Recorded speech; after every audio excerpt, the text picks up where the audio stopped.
Good evening, our viewers. Praise the Lord. I want to welcome you to Church of Uganda Family TV, a program called Parenting, especially today when we have a good number of dysfunctional families. And that brings me to our topic. Today we are going to discuss dysfunctional families. Just a reminder, last Monday we had a very interesting topic which was about disciplining children. We're trying to help parents out there to realize the best way they can discipline their children, effective strategies or disciplining strategies. And the emphasis was that parents who have problems with children, always praise your children.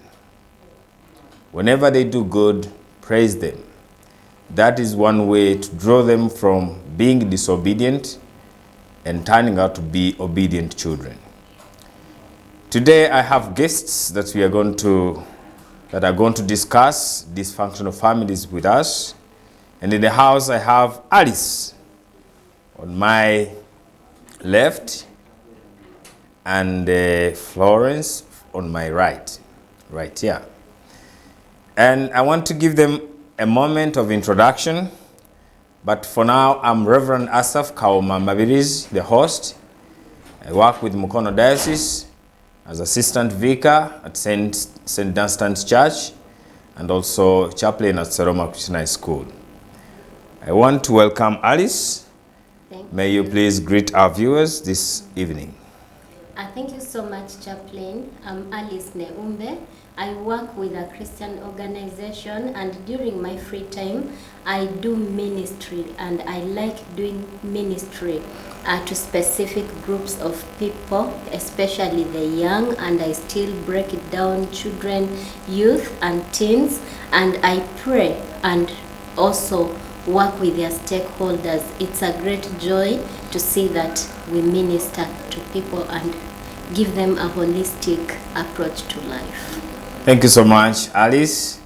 That was beautiful. She works with children, and I believe she has something to say about dysfunctional families because they affect more of these children than adults. Now, on my right, I said I have Florence. Florence, I know a little bit of her. She's a teacher, but let her greet our viewers and also introduce more about herself. Okay, thank you, Reverend. Good evening, viewers. My name is Florence Nangobi. I am a teacher by profession, and I'm also a children's teacher with Intercessors for Uganda in the children's department, where we do different activities like prayer schools, Bible studies, and helping children to helping families as they raise their children in the way of the Lord. Yes, so that's what I do. Thank you so much, Florence. Now, to begin off, let me engage Alice. Alice, could you give us an introductory part? What does this refer to, dysfunctional families? Okay, the word dysfunctional definitely shows us that there is something abnormal already. So a dysfunctional family is an abnormal family.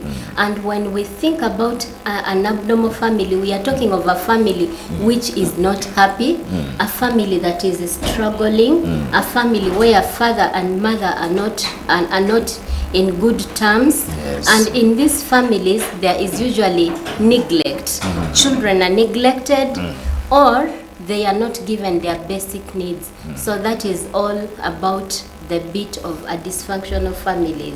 In other words, dysfunctional families affect every stakeholder within the home state. Yeah, they affect, but it is funny that it looks normal. You know, you suffer in this problem, the father comes, abuses you, the father doesn't provide, or the mother is the one who has turned out to be coming home late, children are being taken care of by the neighbor until they get used, and it could be as a result of drug abuse, poor decisions in terms of being married. Like you say, I want to be married, but I want to be the boss house of this home, I don't want to submit to the man. Or it could be just because of how you were brought up. Maybe your family was dysfunctional and you think, even me I can bring up such a family. And the main cause is the devil. You decide you're not giving your life to Jesus Christ, you're not valuing church, and at the end of the day, you end up bringing up a dysfunctional family where now you look at it like it's normal. In fact, we call them dysfunctional because God has designed the family to be a place where every member should get comfort, should be joyful, should be happy. But when all these features don't appear to be realized by individual members of the family, it means that this family is dysfunctional. Alice, not Alice this time, Florence. Yes, please. Can you help us and explain the extent of dysfunctional families in Uganda? Yes, well, in the most recent years, we have seen a lot of an increasing number of dysfunctional families, mainly because of the changing dynamics. Parents are now more working for late hours. Parents are no longer very present in their in the lives of their children. The technology that has kind of taken over. Dysfunctional families have increased in the nation, and this is this can be seen due to the increased number of children who have no parents. We see a lot of street children. We see children who are misguided. The behaviors that the children are exhibiting in schools. All that shows that there is something that is not happening right in the homes. Yes. Also we see very many parents of late choosing to be single parents. It now seems like it's a choice, and people are actually proud of it. So that means that when a child has only one parent, because that is not how God designed it, they lose out on something that the other parent could also offer. Yes, so the number has increased. Yes. In fact, I think that explains why there are also sexual perversions among young people today, excessively than never before, including homosexuality, lesbianism. This explains the extent of dysfunctional families. Families before used to be functional in such a way that children would benefit or could benefit from their parents away from home. I think at school as well. But today, there's a challenge at home, there's a challenge at school. Because teachers expect parents to have oriented or groomed their children well. But parents have left their children to be groomed by media, by housemaids, and also they're expecting a lot from teachers, which is impossible. Okay, maybe we can proceed by finding out the root causes of dysfunctional families today. Very important. Yes, the root causes, and one because of the, if we find the root causes, I mean, maybe that can give us a ground, especially challenged parents, to learn where do we start from to help on the situation. Yes, well, also finding the root causes helps us to treat the actual disease. Because the behavior of the children is a symptom that shows that there's something wrong. And one of the things that I would highlight is the absence of Jesus Christ in a family. Because that is our guideline. Jesus is our guideline. He's the main authority. So if he's not there, then it means that parents will not know how to train their children in the way that they should go. So when they grow up, they will not be. Before we go to that, Alice, do you have something to say about the extent of dysfunctional families, according to you? A few hints? What I have is related to what she's Florence. Now elaborating, that lack of Jesus Christ in the family is number one. And also, in addition to that, we are in a money-minded society. And so the extent to which these dysfunctional families are coming in, and the main reason for it is the poverty. Even a rich person will behave poor. And so we are struggling to chase after money. All of us look for money, and it is a good way. But when you only look for money, at the expense of your child. You look for money. You're supposed to take your child for camp. You are not there. You're not there to see what is their emotional stress. That is when dysfunctional families are coming in, and sometimes parents are fighting for money. If maybe you find a spouse has millions in their account, the girl can just pretend to be married, but the agenda, it's not really caring for these children, but when are you dying so that I inherit, or how do I use the marriage certificate as a legal tool to benefit? And so these issues, money related issues, are also expanding the extent of this. So how God needs to really, as she said, Jesus needs to open the minds of people so that they also know how to handle money and how to handle family. Do you know family is as holy as the church is holy? It is the first institution which God created. And so if we are not going to really give it all the priority, that is when we are going to be mentioning these things like homosexuality, lesbianism. Where do we even start thinking about that? From your submission, I get a point about the extent. The extent is that parents are now able to fight in front of their children. Yes. That's too bad. That's too bad. And the one reason could be because of money issues. That is bringing me to the root causes, which Florence was trying to describe. Florence, go ahead and tell us some of the root causes you have discovered. Yes, as we explained, the first was the failure to put Jesus Christ as the central part in a family. Then another root cause is financial Can we put some emphasis on that? Jesus central in the family. Most families, parents are concerned more about money, the way Alice was saying. And when it comes to Sunday, they cannot pick on their children to go together to church. Is that the point you are bringing forth? That even at home, you can have arranged prayers or devotions, maybe before supper or early morning before setting off for work? Yes, because you see, it's not right that you should look to another person or another institution to raise your children. Yes. The responsibility of raising children is given first to the people parents who bear the children. Yes, so they should be the ones to take the initiative, even before your pastor. Your pastor comes in to support. So families should be able to do devotions with their children. Florence, teachers are so busy.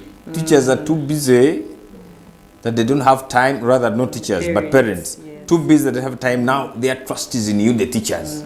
So when the child comes to you in the morning, and in fact to spend more time with you than the parent, so they expect you to do all stuff. Which is also unfortunate, because as a teacher, I also have to teach this child the academic part. Yeah, so when you want me to cover everything, it is quite tricky. So as a parent, their failure to take responsibility of being the first teachers to their children. Parents, Teacher Florence is saying that your primary role is to mentor and role model before your child right from home and help that child to be groomed upright. The teachers at school, their primary role is to give academics to this child. They can do little. Not that they can't help completely, but they can do little. So if you fail to do your part, it becomes complex for them to do that little upon your child. Let us proceed. Can you give us more hints on the root causes? I just wanted to also substitute on what you said. A teacher is a substitute to what the parent is already doing. So a teacher adds on to what the parent has taught and emphasizes. And sadly, most of our schools are also not grounded on Christian values. Yeah, that's so if you're going aspect. to entrust a teacher, you do not know where they're coming from. Who may not be praying. Exactly. Who might actually also be coming from a dysfunctional family. Yes, so you do not want to take chances with your child. Alice, does that explain why some teachers have ended up mistreating? They call it molesting some of the children? Yes. Like we have heard over the media? Yes, it could be. There's something in this world called emptiness. when I am empty, I will look for something to fill that emptiness. And so if I don't get the right thing, so when a teacher comes from home, they are stressed. They have their emptiness. Yes. They will want some kind of comfort and peace. And so when my child appears to be having maybe an outstanding characteristics, the teacher will feel attracted to such. And this is basically an emptiness. Now, the truth of the matter is that money, sex, fame, everything we look for cannot fill this emptiness. Yes. This emptiness can only be filled if you are grounded well in the Lord, and if you have the right support, genuine, from the families and the teachers. And good to say, or we really thank God, some of us are products of genuine genuine care, genuine love, even by people we didn't really know. I was actually brought up the main tricky stages of my life by a pastor. He was even a male pastor. He's called Reverend Tom Otieno, and he's out of the country. And another one, Pastor Ken Aringo, and others. They would just come to school and minister, and I didn't know what they were doing. Yes. Until today, I'm doing something small related to what they were doing. And the main pastor in my life, my mother, who is there even today, even as I was coming for this program, she has to pray with you. She has to check, have you really dressed well? Like, she is there since I was born up to today. She is there with her weaknesses, with her strength, but she has never been absent. So this is a warning to parents. Warning, let parents be there. Give their children all the love and the support, such that when they encounter the rough world, even if they drift, God will bring them back. And know that those children are being targeted, because an empty teacher will target a child who is standing. So we really have much work As parents. As parents and as guardians and as caregivers. This is to help you parents, our viewers, to remember reviving our parenting role, which is our primary role to our children. Groom them well and mentor them the best way possible. Let's proceed. Let us also look at the side effects. Sincerely, dysfunctional families must, by all means, be affecting our children, either physically, psychologically, emotionally, and also cognitively, because they use the same brains to go and grasp at school while teachers teach. How do we help? Some children have been affected physically through beatings. Yes. So how, what are some of the effects under those main areas I've mentioned? Florence? Yes, some of the effects in children, especially in society or in school, you may notice that a child has low self-esteem. They can't express themselves because there is a fear that they have. They feel insecure all the time. They can easily be influenced by peers because they have not got an affirmation from their parents that God, that Jesus loves them, that they are special and they are made in His image. So when they do not find that, they'll look for security elsewhere. So any person who comes, whether they are people who are taking drugs or people who are involved in homosexuality, people who can offer to them what they are not picking from home, the child is quick most likely and to be taken by those areas. Very sad. Any other effects?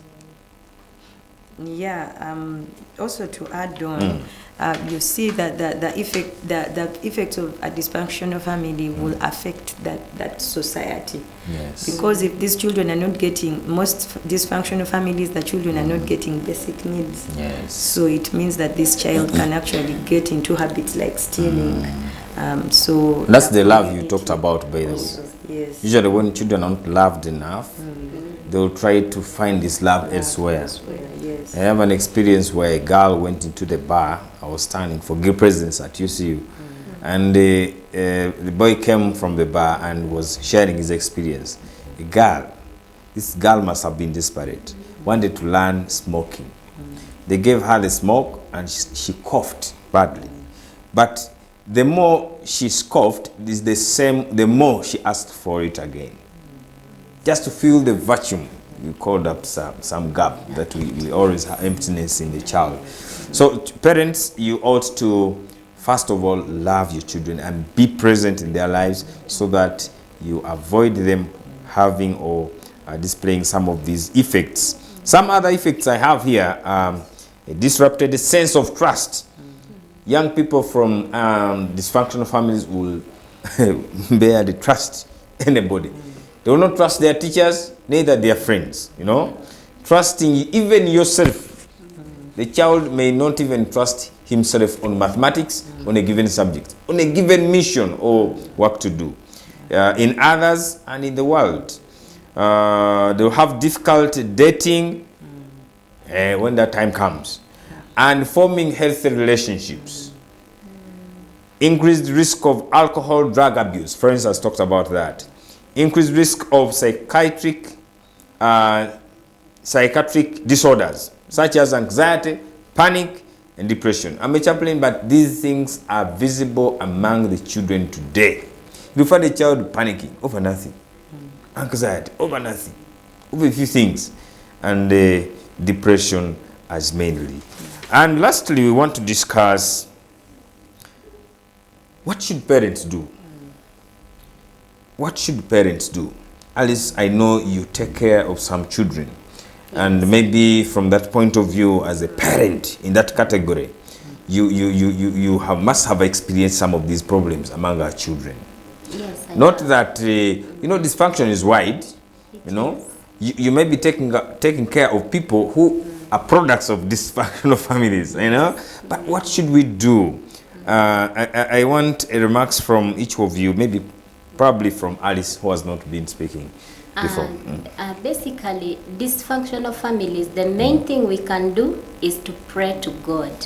And after praying to God, we look at those areas where things are not working out and try to fix them. Okay. If the father has decided school fees is expensive, he is not paying for the child, then let us discuss as parents or as caregivers.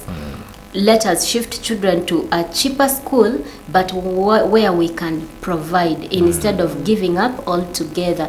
Then another thing is, let us be intentional about our relationships. Yes. Let us choose who we are Yes. going to date and give children and give birth to children with. Because if you're dating a man and you don't love the man and you're ready to get pregnant, number one, it is not right.